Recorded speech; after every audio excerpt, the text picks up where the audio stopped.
स्वागत है फिर से एक नए वीडियो में। तो दोस्तों आज हम लोग देखेंगे बिहार पुलिस के लिए प्रैक्टिस सेट नंबर 1 होगा। यह स्टडी मोड सर का यह प्रैक्टिस सेट है जो नए सिरे से जो नए सिलेबस से जो बिहार पुलिस का जो सिलेबस चेंज किया गया उसी पर आधारित है। तो चलिए दोस्तों प्रैक्टिस सेट नंबर 1 देखते हैं और वैसे यूथ पब्लिकेशन का प्रैक्टिस सेट नंबर 3 देख चुके हैं तो उसका भी एक वीडियो अभी शाम में एक और अपलोड होगा। तो चलिए दोस्तों देखते हैं। पहला प्रश्न है, इसका PDF भी आप लोग को टेलीग्राम पर मिल जाएगा तो ज्वाइन कर लीजिए टेलीग्राम से। पहला प्रश्न है कि भारत के महान्यायवादी की नियुक्ति कौन करता है। तो भारत के महान्यायवादी की नियुक्ति राष्ट्रपति करते हैं। कौन करते हैं? राष्ट्रपति करते हैं। और भारत का एक महान्यायवादी जो होगा, अनुच्छेद जो बताया गया है वो 76 में बताया गया है और यह भारत का प्रथम विधि अधिकारी होता है। यह संसद के दोनों सदनों में बोल सकता है लेकिन वोट नहीं दे सकते हैं अनुच्छेद 88 के तहत। अगला प्रश्न है कि भारत का राष्ट्रपति अपना त्यागपत्र किसे सौंपता है। तो भारत का जो राष्ट्रपति अभी वर्तमान में द्रौपदी मुर्मू हैं, ये अपना त्यागपत्र या उपराष्ट्रपति को सौंपते हैं और उपराष्ट्रपति अपना त्यागपत्र राष्ट्रपति को सौंपते हैं। अगला प्रश्न वही है कि भारत के वर्तमान में राष्ट्रपति कौन है। तो यह द्रौपदी मुर्मू है और यह प्रथम आदिवासी महिला क्या है? राष्ट्रपति हैं। इनका संबंध उड़ीसा राज्य से है, ये भी बात याद रखिएगा। अगला प्रश्न है कि भारत के मुख्य न्यायाधीश कौन रहे हैं। भारत के मुख्य न्यायाधीश इनमें से कौन रहे हैं। ऑप्शन है RC Lahoti, KNC, KG Balakrishnan, उपयुक्त में से सभी। तो यह सभी भारत के मुख्य न्यायाधीश रह चुके हैं। अगला प्रश्न है कि राज्य मंत्री परिषद किसके प्रति उत्तरदायी होता है। राज्य मंत्री परिषद जो है यह विधानसभा के प्रति उत्तरदायी होता है। अगला प्रश्न है कि भारत के महान्यायवादी को कौन हटा सकता है। तो भारत के महान्यायवादी को उसके पद से राष्ट्रपति हटा सकते हैं। अगला प्रश्न है कि बिहार में कुल कितने प्रमंडल हैं। तो बिहार में टोटल जो है वह 9 प्रमंडल है। और दोस्तों जो अब की बार जो बिहार पुलिस का जो एग्जाम होगा वह 10th बेसिस पर होगा। 10th बेसिस लेवल जो रहेगा उसका 10th का रहेगा दोस्तों। 9th और 10th का याद रखिएगा। जितना हो सके NCERT को आप लोग रट जाइए दोस्तों।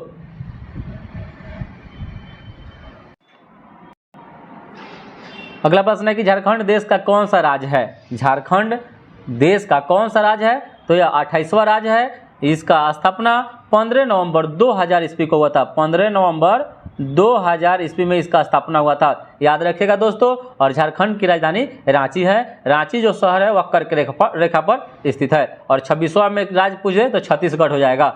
नेक्स्ट प्रश्न है कि बिहार में लोकसभा सीटों की संख्या कितनी है।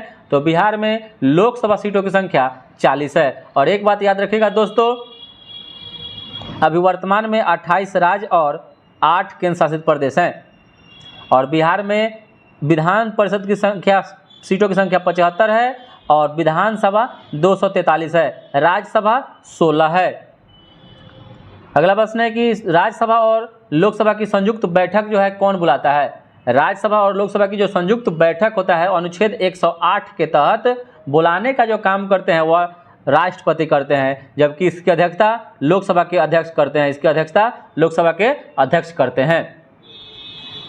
अगला प्रश्न है कि एक व्यक्ति ग्राम पंचायत की सदस्यता के लिए चुनाव लड़ना चाहता है, उसकी उम्र कितनी होनी चाहिए। तो दोस्तों देखिए, चुनाव लड़ने के लिए उम्र 21 वर्ष या इससे ऊपर होना चाहिए, लेकिन आप ग्राम पंचायत या कुछ जो भी हो वोट आप 18 वर्ष होने पर दे सकते हैं। अगला प्रश्न है कि हाल ही में भारत के किस पड़ोसी देश में राजतंत्र की समाप्ति कर गणतंत्र की स्थापना की गई है। गणतंत्र का मतलब होता है कि वह देश जहां परोक्ष रूप से जनता के द्वारा उसके प्रतिनिधि को चुना जाता है, न कि पीढ़ी दर पीढ़ी शासन होता है। ठीक है, तो इसका जो सही उत्तर हो जाएगा वह नेपाल हो जाएगा। अगला प्रश्न है कि राज्यसभा का सदस्य निर्वाचित होने के लिए आवश्यक जो न्यूनतम उम्र की सीमा है वह राज्यसभा के लिए 30 वर्ष है और लोकसभा के लिए 25 वर्ष है। यानी राज्यसभा का सदस्य बनने के लिए अगर राज्यसभा से हैं, अगर प्रधानमंत्री बनना चाहते हैं तो उम्र 30 वर्ष होना चाहिए, लोकसभा से हैं तो 25 वर्ष होना चाहिए। नेक्स्ट प्रश्न है कि भारत के राष्ट्रपति को पद से कौन हटा सकता है। भारत के राष्ट्रपति को पद से कौन हटा सकता है। तो यह संसद हटा सकता है। संसद भारत के राष्ट्रपति को पद से हटाने के लिए अविश्वास प्रस्ताव के महाभियोग के तहत उनको हटाया जाता है। महाभियोग के तहत इनको हटाया जा सकता है। वो अनुच्छेद 61 के तहत राष्ट्रपति पर महाभियोग लगता है और यह महाभियोग की प्रक्रिया अमेरिका देश के संविधान से लिया गया है। याद रखिएगा दोस्तों, भारत के राष्ट्रपति को उसके पद से संसद हटा सकता है और उन पर महाभियोग लगता है। नेक्स्ट प्रश्न है कि अनुच्छेद 370 का संबंध किस राज्य के विशेष प्रावधान से है? तो 370 का विशेष प्रावधान जो हो जाएगा वह जम्मू कश्मीर से हो जाएगा, जम्मू कश्मीर से हो जाएगा। पहला प्रश्न है कि भारत के संविधान की उद्देशिका के बारे में निम्नलिखित में कौन से कथन सही हैं? तो उद्देशिका स्वयं न्यायालय में परिवर्तनीय नहीं है। उद्देशिका उन उद्देश्यों को बताती है जिन्हें संविधान स्थापित करना और आगे बढ़ाना चाहता है। उद्देशिका उन स्रोतों को इंगित करती है जहां से संविधान अपना अधिकार प्राप्त करता है। यह सभी के सभी कथन सही है। ऑप्शन नंबर इसका ए सही हो जाएगा।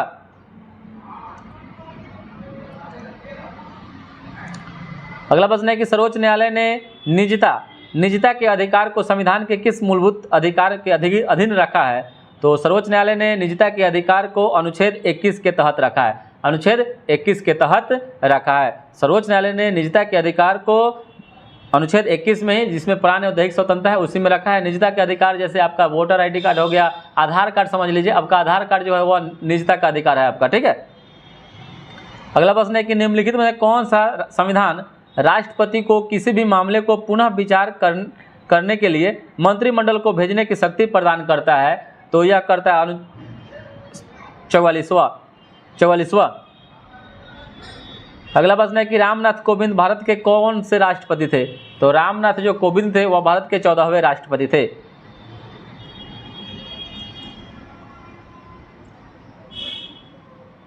अगला प्रश्न है कि सूची 1 को सूची 2 से मिलान करना है।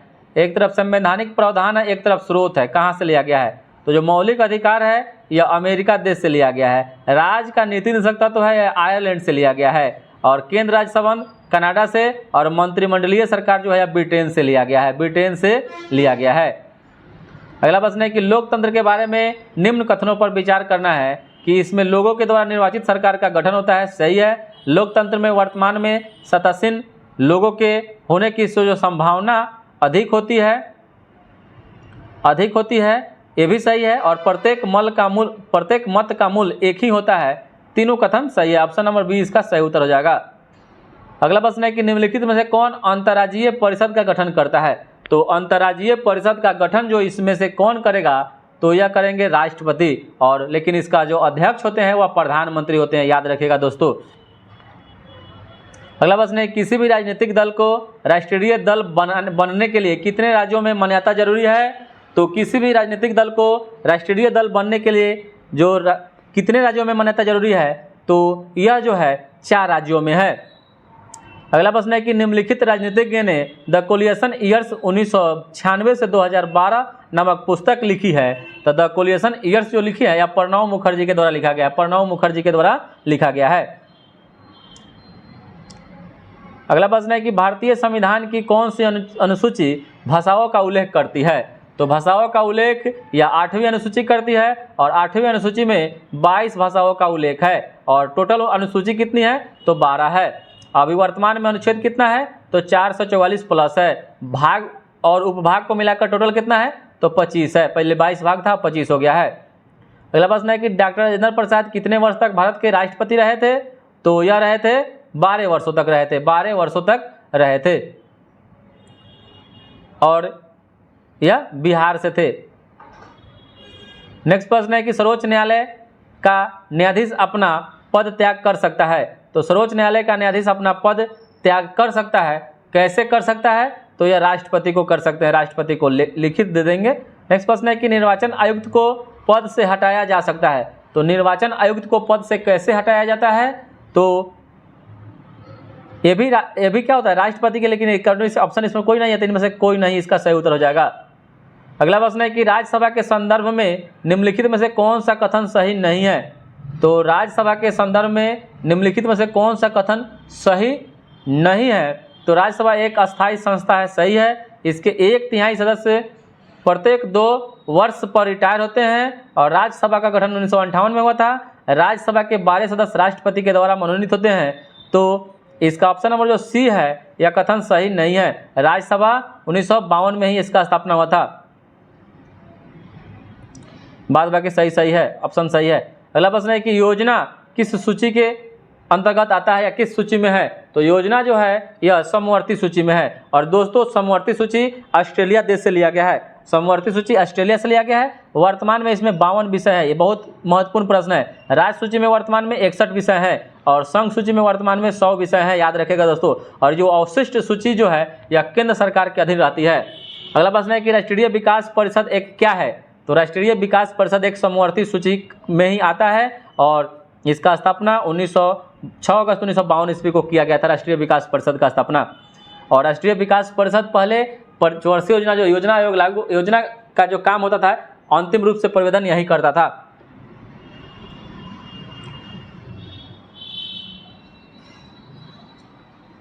अगला प्रश्न है कि संसद के द्वारा पास किया हुआ विधेयक तभी एक नियम कानून बन पाता है जब उसे निम्नलिखित में से किसने पास किया हो? तो यह राष्ट्रपति का जब मोहर लग जाता है तो क्या हो जाता है? वह नियम कानून बन पाता है। अगला प्रश्न है कि भारतीय संविधान के अंतर्गत निम्नलिखित में से कौन सा एक भारतीय का मूल अधिकार नहीं है? तो इसमें से बताना है कि कौन सा एक भारतीय का मूल अधिकार नहीं है। तो कानून के समक्ष समानता, अपना शिक्षण संस्थान बनाने पर प्रतिबंध, धर्म की स्वतंत्रता, भाषण देने की स्वतंत्रता। तो यह अपना शिक्षण संस्थान बनाने पर प्रतिबंध, यही आपका मूल अधिकार नहीं है। सॉरी, भाषण देने की स्वतंत्रता इसका हो जाएगा। भाषण देने की जो स्वतंत्रता है यह क्या है? मूल अधिकार नहीं है, बाद बाकी सभी है। अगला प्रश्न है कि जापान के योकोहामा शहर में वर्ष 1994 में संयुक्त राष्ट्र सदस्य देशों का सम्मेलन जिस संदर्भ में किया गया था वह किस लिए किया गया था? तो वह किया गया था वन विनाश को रोकने के लिए। अगला प्रश्न है कि भारतीय संविधान में प्रारंभ में मौलिक कर्तव्यों का प्रावधान नहीं था। संविधान संशोधन के द्वारा संविधान के किस भाग में इसका समावेश किया गया? तो मौलिक कर्तव्य का जो समावेश किया गया वह भाग 4 के ए में किया गया, भाग 4 के ए में किया गया। और 42वां संविधान संशोधन 1976 ईस्वी में इसको सरदार सोवंशी समिति के सिफारिश पर संविधान में इसको जोड़ा गया। ठीक है, वर्तमान में मौलिक कर्तव्यों की संख्या 11 है और यह रूस देश के संविधान से लिया गया है, ग्रहण किया गया है। अगला प्रश्न है कि संविधान सभा में उद्देश्य प्रस्ताव कब प्रस्तुत किया गया था? तो संविधान सभा में जो उद्देश्य प्रस्ताव किया गया था वह 13 दिसंबर 1946 ईस्वी को प्रस्तुत किया गया था। अगला प्रश्न है कि स्वाधीनता आंदोलन के दौरान पूर्ण स्वराज के लक्ष्य की घोषणा किस वर्ष की गई थी? स्वाधीनता आंदोलन के दौरान पूर्ण स्वराज के लक्ष्य की घोषणा यह किया गया था 1929 ईस्वी में। अगला प्रश्न है कि संविधान सभा के प्रथम अध्यक्ष कौन थे? तो संविधान सभा के प्रथम अध्यक्ष थे सच्चिदानंद सिन्हा। अगला प्रश्न है कि भारतीय संविधान की कौन सी अनुसूची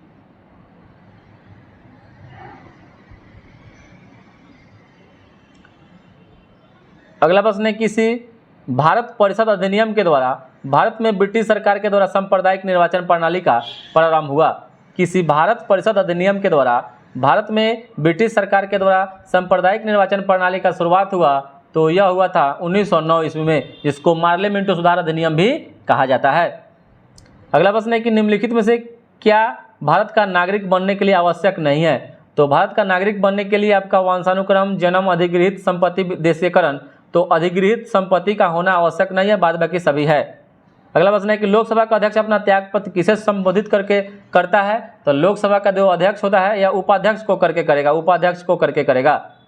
अगला प्रश्न है कि भारत के किस राज्य में द्विसदनीय व्यवस्थापिका नहीं है? तो भारत के किस राज्य में द्विसदनीय व्यवस्थापिका नहीं है? तो जाएगा पंजाब में नहीं है। अगला प्रश्न है कौन से मूल अधिकार केवल भारतीय नागरिकों के लिए उपलब्ध है? तो केवल भारतीय नागरिकों के लिए उपलब्ध इसमें से आपका हो जाएगा अनुच्छेद 15, 16, 19 और 29 अनुच्छेद केवल भारतीय नागरिकों के लिए उपलब्ध है। अगला प्रश्न है कि कथन सत्य को चुनना है कि राज्यसभा में 11 सदस्यों को राष्ट्रपति मनोनीत करते हैं, गलत है, 12 सदस्यों को करते हैं। प्रत्याशी को उसी राज्य का होना चाहिए जहां से वह राज्यसभा का चुनाव लड़ रहा हो, ये भी गलत है।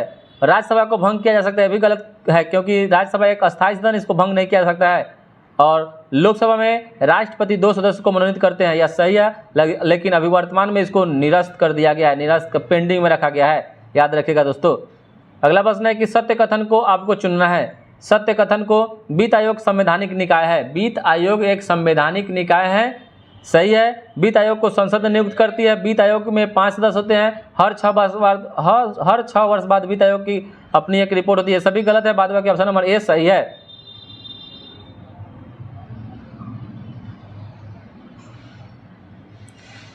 नेक्स्ट प्रश्न है कि राज्यसभा में गणपूर्ति हेतु कितने सदस्यों की आवश्यकता होती है? तो राज्यसभा में गणपूर्ति के लिए जो सदस्यों का होना जरूरी है वह 25 है, क्योंकि वह राज्यसभा में टोटल सदस्य 250 है, 1/10 कोरम होता है, तो 25 होना चाहिए। और वहीं 552 यानी 550 है तो उसका 55 होना चाहिए लोकसभा में। संसद की प्राक्कलन समिति कैसी समिति है? जो संसद की प्राक्कलन समिति है वह कैसी है? तो अस्थायी है। और प्राक्कलन समिति में जो होता है सदस्यों की संख्या वह 30 होता है, 30 के 30 लोकसभा से होता है। वहीं इसकी जुड़वा लोक लेखा समिति में 22 होता है, 15 लोकसभा से, 7 राज्यसभा से। अगला प्रश्न है कि वित्त आयोग के संदर्भ में गलत कथन को चुनना है। वित्त आयोग के संदर्भ में गलत कथन को चुनना है।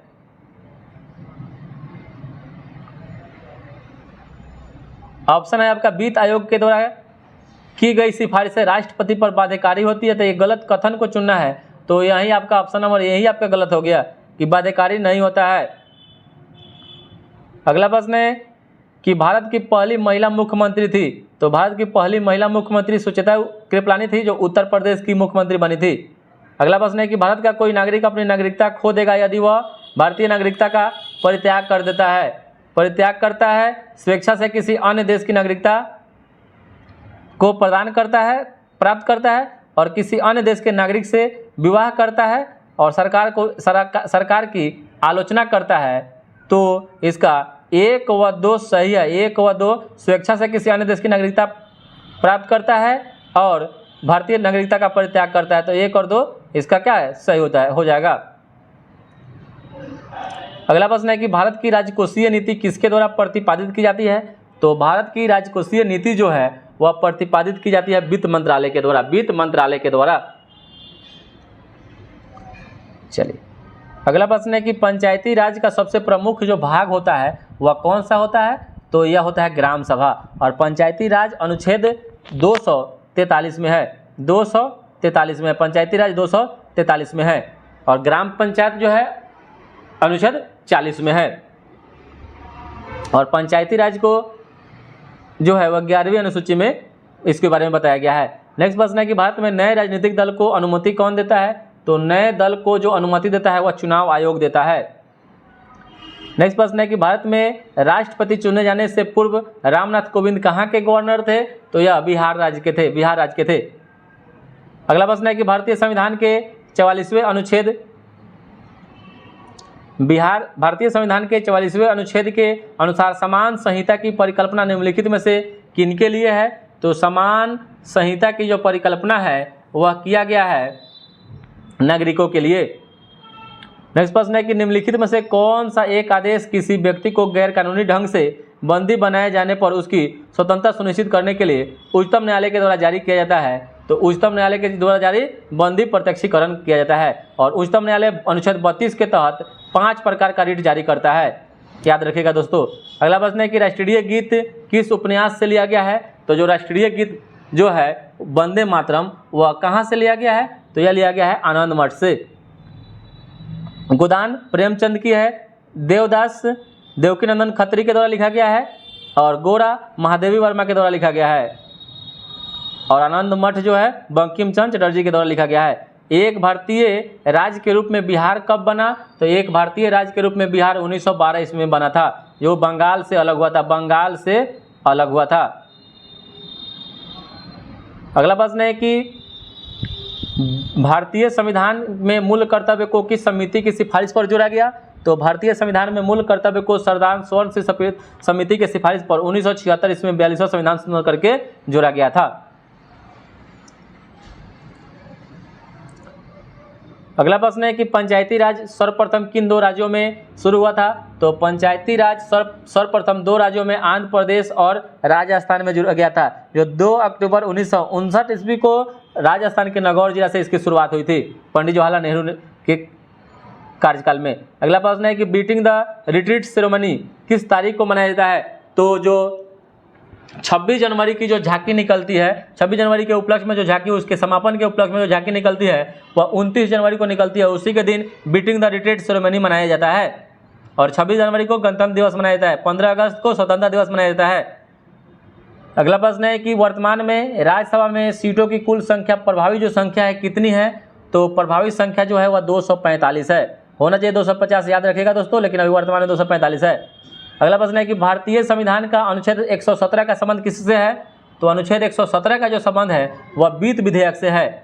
अब वित्त विधेयक 117, वित्त आयोग 280 और नीति आयोग जो है इसका 1 जनवरी 2015 में इसका स्थापना किया गया था। और धन विधेयक अनुच्छेद 110 में है। और वहीं से आपसे पूछे कि 112 में क्या है, तो आपका बजट है, वार्षिक वित्तीय विवरण के रूप में वर्णित है, न कि बजट के रूप में। अगला प्रश्न है कि सामूहिक रूप से मंत्रिपरिषद किसके प्रति उत्तरदायी होती है? तो सामूहिक रूप से जो मंत्रिपरिषद है वह जो होता है वह लोकसभा के प्रति होता है। अगर वहीं सामूहिक न कहे, पर्सनली कहे, तो वह राष्ट्रपति के प्रति होते हैं। नेक्स्ट प्रश्न है कि आपातकाल के प्रवर्तन में रहने के लिए किस सदन का अनुमोदन 30 दिन के अंदर होना चाहिए? तो यह होना चाहिए आपका लोकसभा का होना चाहिए। अगला प्रश्न है कि भारत के नियंत्रक एवं महालेखक परीक्षक के द्वारा दिया गया लेखा परीक्षण संबंधी प्रतिवेदन की जांच कौन सी समिति करती है? तो यह करती है लोक लेखा समिति। अगला प्रश्न है कि संविधान सभा के सदस्यों के द्वारा संविधान पर हस्ताक्षर कब किया गया? तो संविधान सभा के सदस्यों के द्वारा संविधान पर जो हस्ताक्षर किया गया था वह 24 जनवरी 1950 ईस्वी को किया गया था। अगला प्रश्न है कि पंचायती की वित्तीय स्थिति की सिफारिश किससे की जाती है? तो पंचायती की वित्तीय स्थिति की जो सिफारिश है वह राज्यपाल से की जाती है। अगला प्रश्न है कि इनमें से कौन सुमेलित नहीं है? इनमें से कौन सुमेलित नहीं है? तो संघीय समिति जो है वह जवाहरलाल नेहरू सही है। प्रारूप समिति के अध्यक्ष भीमराव अम्बेडकर थे, सही है। जबकि संचालन समिति का के.एम. मुंशी दिया हुआ है, यह गलत है। संचालन समिति के डॉक्टर राजेंद्र प्रसाद थे, याद रखिएगा दोस्तों। और राज्य के लिए समिति जवाहरलाल नेहरू, सभी ऑप्शन नंबर ए, बी और डी सही है, सी गलत था। अगला प्रश्न है किसी संगठन के सदस्यों को किस आधार पर एकत्रित होने से वंचित किया जा सकता है? किसी संगठन के सदस्यों को किस आधार पर एकत्रित होने से वंचित किया जा सकता है? कि राष्ट्र की एकता एवं संप्रभुता के लिए। अगला प्रश्न है कि जब राज्यसभा के सभापति या उपसभापति को उसके पद से हटाने का संकल्प विचाराधीन हो तब उसका पीठासीन न होना भारतीय संविधान के किस अनुच्छेद में वर्णित है? तो यह वर्णित है अनुच्छेद 92 में। अगला प्रश्न है कि भारत में दलीय व्यवस्था किस प्रकार की है? तो जो भारत में दल है वह बहुदलीय है, और जैसे अमेरिका में है द्विदलीय है। अगला प्रश्न है कि भारत का राष्ट्रपति किस प्रकार के वीटो का प्रयोग नहीं करता है? तो ऑप्शन है विशेषित अधिकार, अंत्यातिक अधिकार, निलंबनकारी वीटो और पॉकेट वीटो। तो यह हो जाएगा विशेषित अधिकार का प्रयोग नहीं करते हैं, जबकि और सबका करते हैं। अगला प्रश्न है किस अनुच्छेद के तहत नीति निर्देशक तत्व को न्यायालय में प्रसंगत नहीं किया जा सकता है? तो किस अनुच्छेद के तहत नीति निर्देशक तत्व को न्यायालय में प्रसंगत नहीं किया जा सकता है? तो यह अनुच्छेद 37 में नहीं किया जा सकता है, जबकि अनुच्छेद 36 से 51 में नीति निर्देशक तत्व है। 36 से 51 में जो आयरलैंड के संविधान से ग्रहण किया गया है। अगला प्रश्न है कि राज्य निर्वाचन आयुक्त को कौन पदच्युत कर सकता है? तो राज्य निर्वाचन आयुक्त को उसके पद से जो प्रक्रिया उच्च न्यायालय के न्यायाधीश को हटाना है उसी प्रकार से राज्य निर्वाचन आयुक्त को भी हटाया जा सकता है। अगला प्रश्न है कि निम्न में से राष्ट्रपति के कार्यकाल से संबंधित कौन सा क्रम सही है? तो इसमें से आपको बताना है। तो यहाँ देख लीजिए राष्ट्रपति का कार्यकाल है तो फखरुद्दीन अली अहमद, के.आर. नारायण, ज्ञानी जैल सिंह, डॉक्टर शंकर दयाल शर्मा, यह जो ऑप्शन है यह सही सजावट है इसका। ये जो हो जाएगा ऑप्शन नंबर डी हो जाएगा। फखरुद्दीन अली अहमद, ज्ञानी जैल सिंह, आर वेंकटरमन, डॉक्टर शंकर दयाल शर्मा, यह ऑप्शन नंबर डी हो जाएगा, सी गलत है। अगला प्रश्न है कि भारत में कितने बार आपातकाल लागू हो चुका है? तो भारत में अभी तक जो आपातकाल जो है वह 3 बार लागू हो चुका है, और जो वित्तीय आपातकाल है वह 1 बार भी लागू नहीं है। अगला प्रश्न है कि संविधान के उद्देशिका यानी प्रस्तावना में किस मौलिक अधिकार का वर्णन नहीं है? तो मौलिक अधिकार का जो वर्णन नहीं है वह आर्थिक स्वतंत्रता की बात नहीं की गई है, जबकि विचार की स्वतंत्रता, विश्वास की स्वतंत्रता और अभिव्यक्ति की स्वतंत्रता है। अगला प्रश्न है कि पंचायती राज की व्यवस्था से संबंधित कौन सा समिति है। तो पंचायती राज की व्यवस्था से जो समिति जो बनी थी वह बनी थी आपका बलवंत राय मेहता समिति, जो त्रिस्तरीय पंचायती की बात करता था, जिसका स्थापना 1957 ईस्वी में किया गया था। अगला प्रश्न है कि अंतर्राज्यीय परिषद का गठन किस समिति के सिफारिश पर किया गया था। तो अंतर्राज्यीय परिषद का गठन जो किया गया था वह सरकारिया समिति के सिफारिश पर किया गया था, और सरकारिया जो समिति है राजेंद्र सिंह सरकारिया के द्वारा प्रस्तुत किया गया था, जिसका संबंध के राज्य संबंध से है, केंद्र राज्य संबंध से है। अगला प्रश्न है कि उद्देशिका यानी प्रस्तावना में 42वां संविधान संशोधन में कौन सा शब्द जोड़ा गया। तो 42वां संविधान संशोधन में जो शब्द जोड़ा गया था वह समाजवाद, पंथ निरपेक्ष और अखंडता शब्द को जोड़ा गया था। अगला प्रश्न है कि भारत के राष्ट्रपति को किस प्रकार पदच्युत किया जा सकता है, यानी उनको उसके पद से हटाया जा सकता है। तो किस प्रकार, तो हो जाएगा संसदीय प्रक्रिया के द्वारा। अगला प्रश्न है कि संघात्मक सरकार में क्या होता है। तो संघात्मक सरकार में शक्तियों का विकेंद्रीकरण होता है। अगला प्रश्न है कि कोई व्यक्ति अगर राज्य विधायिका का सदस्य नहीं है तो वह डैश के लिए मुख्यमंत्री नियुक्त किया जा सकता है एवं मुक्त निर्धारित समय में उसे राज्य विधायिका हेतु निर्वाचित होना है, अन्यथा वह मुख्यमंत्री पद पर नहीं रहेगा। तो ये हो जाएगा 6 महीना। क्या है, 6 महीने इसका सही उत्तर हो जाएगा। अगला प्रश्न है कि उद्देशिका में समाजवादी एवं धर्मनिरपेक्ष शब्द कब जोड़ा गया। तो 1976 में जोड़ा गया, 42वां संविधान संशोधन करके, 42वां संविधान संशोधन करके जोड़ा गया। अगला प्रश्न है कि भारत में विधि निर्माणी सर्वोच्च निकाय कौन सा है। तो भारत में विधि निर्मात्री सर्वोच्च निकाय जो है वह आपका संसद है।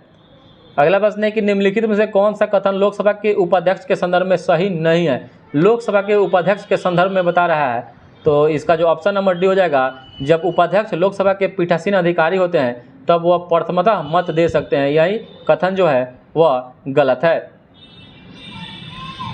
अगला प्रश्न है कि भारत ने राष्ट्रीय मतदाता दिवस किस दिन को मनाया जाता है भारत में। तो ये हो जाएगा 25 जनवरी को मनाया जाता है। 25 जनवरी को राष्ट्रीय मतदाता दिवस 25 जनवरी, दोनों तो ऑप्शन 25 जनवरी है, 25 जनवरी को मनाया जाता है। और 25 जनवरी 1950 को निर्वाचन आयोग की स्थापना हुई थी, इसीलिए 25 जनवरी को राष्ट्रीय मतदाता दिवस मनाया जाता है।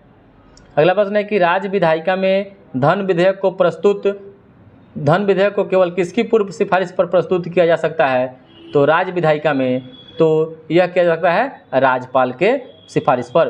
अगला प्रश्न है कि भारतीय संविधान के अनुसार दल बदल के आधार पर निरहरता का उल्लेख है किसमें। तो जाएगा 10वीं अनुसूची में 1952 ईस्वी में दल बदल अधिनियम को लागू किया गया था। अगला प्रश्न है कि राज्यसभा धन विधेयक को कितने दिनों के लिए रोक सकता है। तो यह 14 दिन के लिए रोक सकता है, उसके बाद अपने आप पास हो जाता है। संसद में प्रथम लोकपाल बिल कब पेश किया गया था। तो यह पेश किया गया था 1968 ईस्वी में।